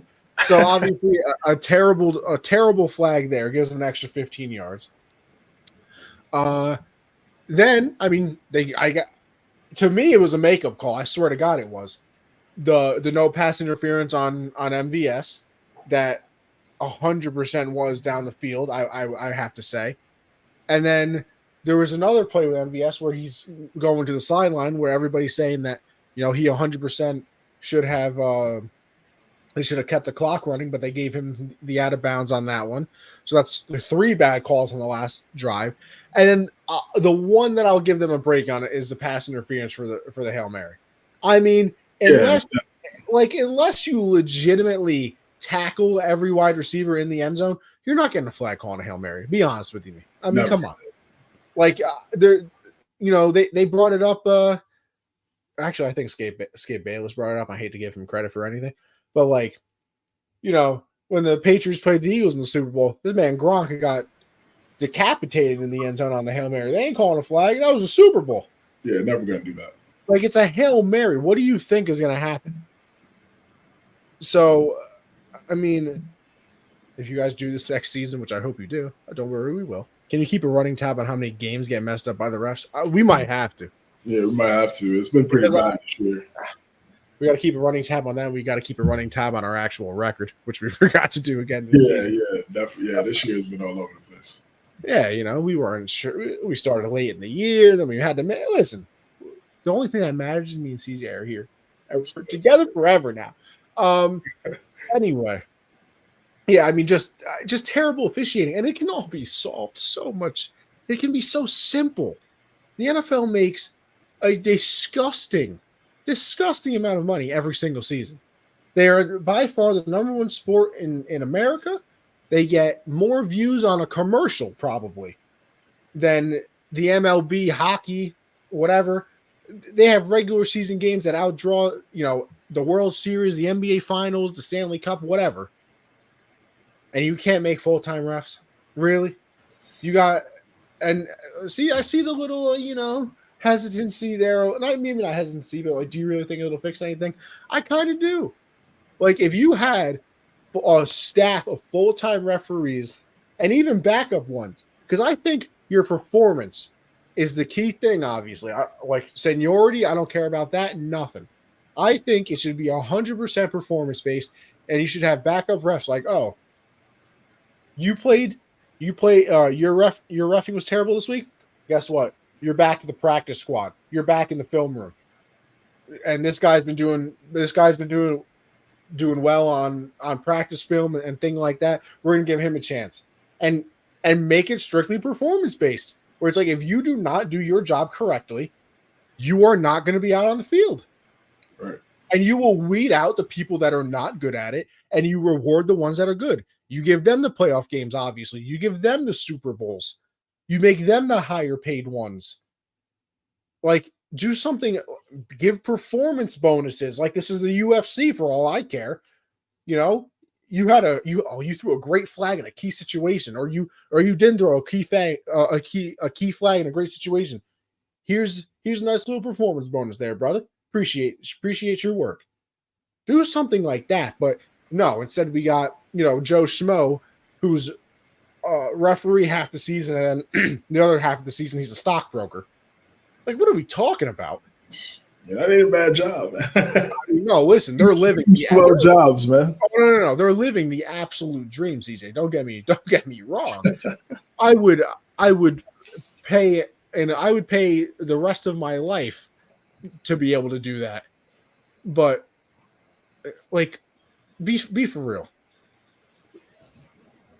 Yeah, the officiating. I mean, it's a good point that you're making. Make them full time. But it's like, the NFL, I don't think the NFL would put those guys out there if they weren't the best. So if there is second string, third string guys, just imagine how messed up they would be if these are supposed to be the cream of the crop, because they're out there officiating every Sunday. So you just hope it's not egregious in the playoffs. Now, yeah, in the regular season, you still don't hope it's egregious in the regular season, because obviously those games matter, which can reflect postseason success and whether you make the postseason. I understand that. It's tricky. It's just tricky, man. But those calls last on Sunday. Yeah, some of those calls are really bad.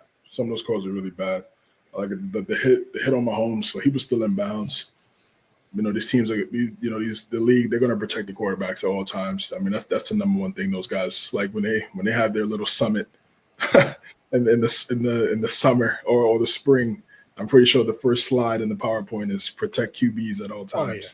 So at by any means, even if you disagree, even if people are going to disagree with the call and say this and that, it's better to be safe than sorry. The pass interference, that was definitely a pass interference. Not the Hail Mary, the play before. Yeah. Definitely a flag, for sure. And it's unfortunate because that's what we're talking about, and we're not really talking about, Jordan Love more. We should be talking about him a little bit more because, I think, this is the best game of his career. Coming off a impressive win on Thanksgiving against the Lions. And then you go back home after last year, had that disappointing loss to the Chiefs, where I think they only scored 3 points, and it was a close game that the Packers defense held the Chiefs to, I think, 12 or something. I think it was like 9 to something. I think it was a close game. It was a fairly close game. I don't think it was a blowout. If last time I remember, comes out, has a great game. Christian Watson, this guy can just stay healthy. I mean, he's going to be up there, top young receivers. He got hurt like right at the end of the game. I think it might have been a hamstring. Yeah, look worse the way he went down. So hopefully it's just. Yeah. I mean, even though the hamstring at this point in the season is definitely not something to shrug at, because he could really miss the whole season with him. Yeah. So hopefully it's not that. It's not bad, but Yeah, this guy Jordan Love is playing great. That big play to Dobbs, the contested catch by Romeo Dobbs, and tight window.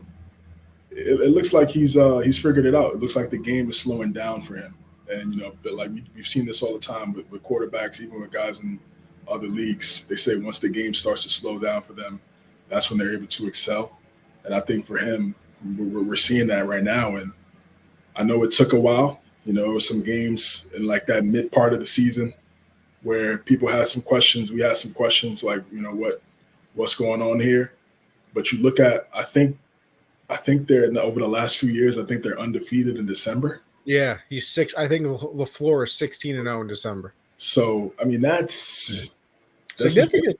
Yeah, hell yeah, for sure, absolutely. Like this is the time where you're supposed to be winning games. So they keep this up with the young quarterback, a fairly young team.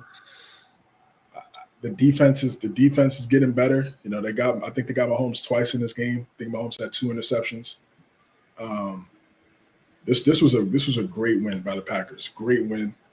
And as I said earlier, it looks like they went 3 for 3. That's so rare. That's so rare to find 3 generational quarterbacks.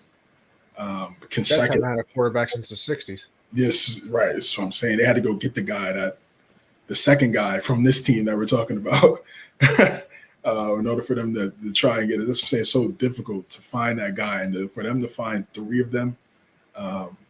And what they did too, which we don't see a lot of teams do now, is they drafted him and had him sit. They didn't just throw him into the fire. Now, sometimes, yeah, that does work. Herbert came in right away, lit up the league, right? And, had put up some crazy numbers because Tyrod got hurt or whatever. But in some cases, when they're raw, but we've also seen the situation, guys that sit, Trey Lance, not working out, right? So it just speaks to what this guy's able to do. I think he went to Utah State. Yeah. So I mean, not a big name school, and honestly, that's really how it is for most of these quarterbacks. Sat behind Aaron Rodgers, waited his turn, and it's going to take some time. And even when Aaron Rodgers first got the keys, it wasn't all great. Like it took a minute. We saw the potential, we saw the talent, but it took a while.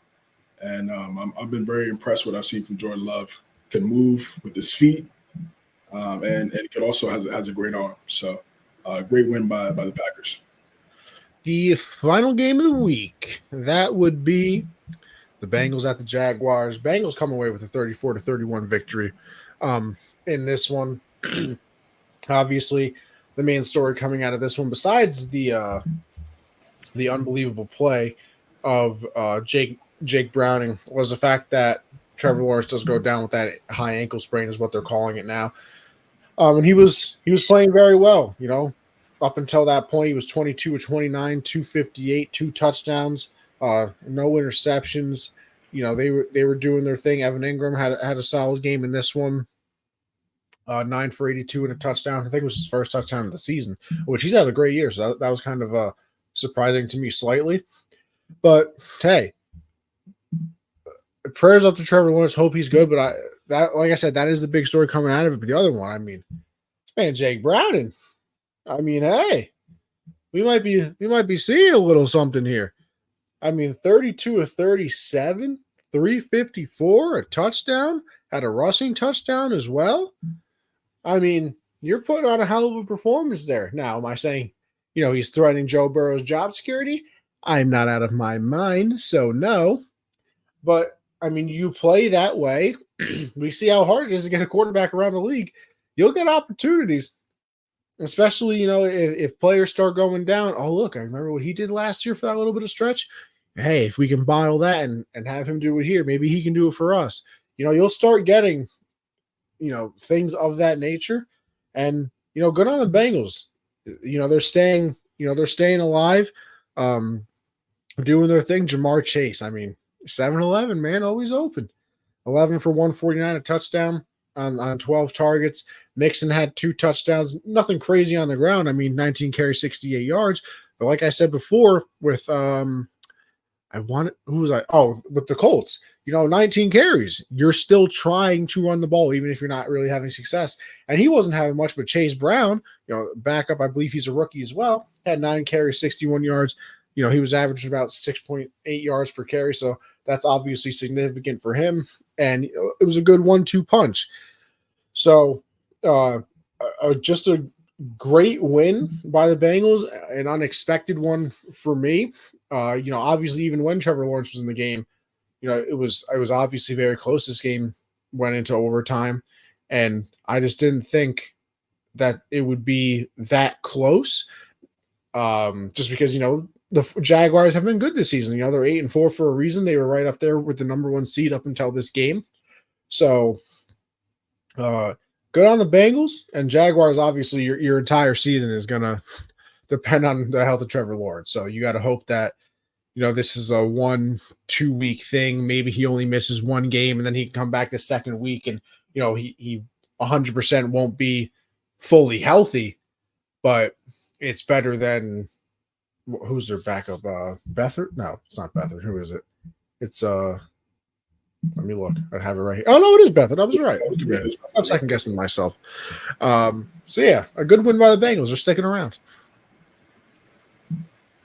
Man, I missed like the first half. I'm not because I did not think this was going to be that entertaining of a game. I thought the Jaguars would come in there and dominate them. And then, I checked the first half highlights and then I dived into the second half. And I'm like, this guy, Jake Browning. I remember Jake Browning out of UW, former Husky. I knew he was really good, but he came in there and had a hell of a game. Now, I'm not crowning them for anything because it's just one great game. You want to crown them? Then crown their asses. Right, exactly. So, but he did his part. He did everything he needed to do, flawless, didn't turn the ball over, got the right guys to football when he needed to get the guys to football. And talked about how well Chase played in this game. And it takes everybody to go out there and do the things necessary to win. And I think the rest of the team did a good job of surrounding him and being there for him.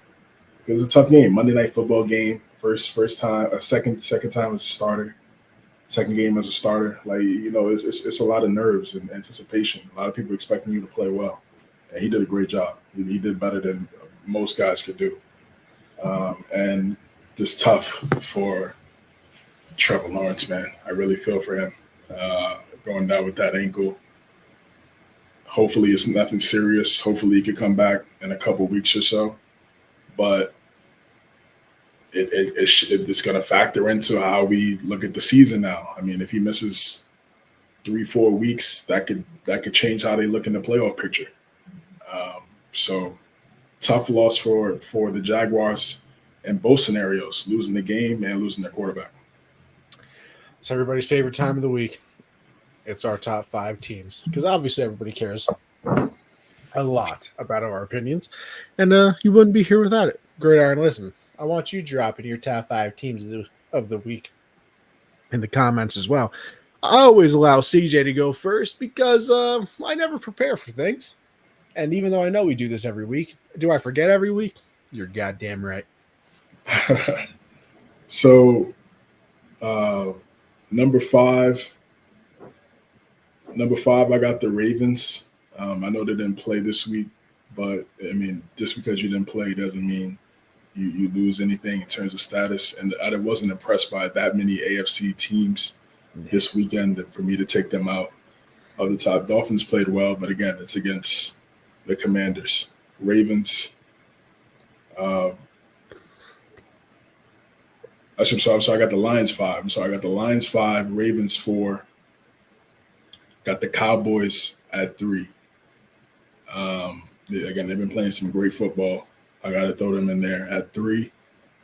Eagles at 2, and I got the 49ers at 1. I mean, they pretty much established that ability to, be the number 1 team in the world. Okay. Give me I'll take my Lions at 5. I'll agree with you on that one. I think I'm gonna maybe surprise you, but because I'm gonna switch up. I'm gonna go with the same teams you have, but kind of switch it around. I'll go Cowboys 4. I'm going to go Eagles 3. I'll Okay. stick the Ravens right there up at 2 because I think I had them at 2 I had them at 3 last week. And obviously, like you said, they didn't play, so to me, they don't lose a spot. In fact, they gain a spot just because the Eagles got manhandled so much that, and like you said, they might be the best team in the AFC right now. Obviously, the Chiefs are not the Chiefs that we all expected. The Bills aren't the Bills that we expected. Jaguars get hurt. Browns have a backup quarterback. I mean, we got a lot of stuff going on. So I think the Ravens right now are sitting at 2 for me. And then, I mean, come on. After that performance, the 49ers are obviously the number 1 team. And I think that a lot of people would agree on that one. Yes, sir. All righty. It's everybody's second favorite time of the week. And that would be our predictions, because who doesn't love guessing who's going to win at football games? And there's nobody better to take us through it than this guy, CJ. Sir, Thursday night, starting off with Thursday night football. We got the Patriots and the Steelers. Battle of the backup quarterbacks. I think Trubisky gets it done. I got Pittsburgh. Go Steelers, go. Buccaneers versus the Falcons. I think I'm going with the Buccaneers on the road. Give me the Falcons. Nice defense they got going on over there. Rams versus the Ravens. Rams playing some solid football as of late, but I'm going with Baltimore off the bye. Yeah, I mean, I can't have them as my number 2 team and then pick them to lose. Lions versus the Bears. Come on, guys. I got Detroit. Motor City Dan Campbell. Colts versus the Bengals. Interesting. Browning versus Minshew. I'm going to go Cincinnati. Give me the Colts squeaking one out. Another backup battle. Sheesh. Beathard versus Walker. Or Flacco, I'm sorry. Woo. Give me Cleveland because of the defense. I was going to say the exact same thing. Panthers versus the Saints. This is a get right game. I got New Orleans. Absolutely, but God, do I hope the Panthers have one in them. I got Houston versus the Jets. I'm going with the Texans. Yeah, give me the Texans because if they score 1 touchdown, the game's over. Vikings off the bye versus the Raiders. I think off the bye as well. I'll go with Vegas. I'll stick with the Vikings. NFC West showdown. Seahawks versus the 49ers, part 2. I'm going with the 49ers. Yeah, same old story here, 49ers. Josh Allen versus Patrick Mahomes. A couple classics already in the course of their career. Both teams coming off L's. So this should be a good game. Something's got to give. Bills off a bye, though, right? Off a bye, yeah, but they lost to Philadelphia, right? Last week, 2 weeks ago. I'm gonna go Buffalo. I think they needed more. They needed more. I agree with everything, but I'm gonna go with the Bills. They need it off of a bye too. I mean, hey. Broncos versus the Chargers. I'm going with Denver. I think to get back on track. I got the Broncos too. This is my pick of the week over on Taking Action. Plus 2.5. The Broncos are good. Game of the week. NFC East showdown. First one was a classic. I'm gonna go Philadelphia. I said it earlier. I gotta go Eagles. I think they just got embarrassed. Nationally televised game. Obviously, all the eyes were on it. If it wasn't on locally, you probably illegally watched it. And I think they're gonna try and bounce back here and show the Cowboys who the true leader is. Doubleheader on Monday Night Football. Which I don't understand, by the way. Yeah, I don't understand either. This one was weird. Caught me especially because they're on at the exact same time. Yeah, I don't get it. Titans versus the Dolphins. I got Miami. Yeah, I mean, let's be honest here. And Green Bay versus the Giants. I'm going with the Packers. Go Pack, even though Tommy DeVito, eh? No. Great honor. I asked for your top 5 teams, and you delivered. You got the Cowboys, the Eagles, the Ravens, the Dolphins as your number 2 team, and then the 49ers. So he left out the Lions of ours and replaced them with the Dolphins. Hey, respectable. You got to see what the Dolphins do later on.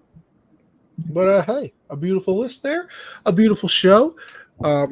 Anthony Conover _ make sure you go follow at the hard count _ over there on Twitter as well. Make sure you like, subscribe, tell a friend, tell a grandmother, tell whoever you want to tell. Make sure that if they enjoy the NFL, they could also enjoy us too. I'm just saying. But CJ, what do you got? CJ versus the world. CJames9 _ on X. CJ.James9 on IG. MNC Hoops on X and on YouTube. Look out for us on Sundays, 9 p.m. Eastern, covering all things NBA. Thank you guys. Another great episode. Appreciate you. Good. With that being said, listen, we'll catch you on the next one. All right. Have a good one. See you guys.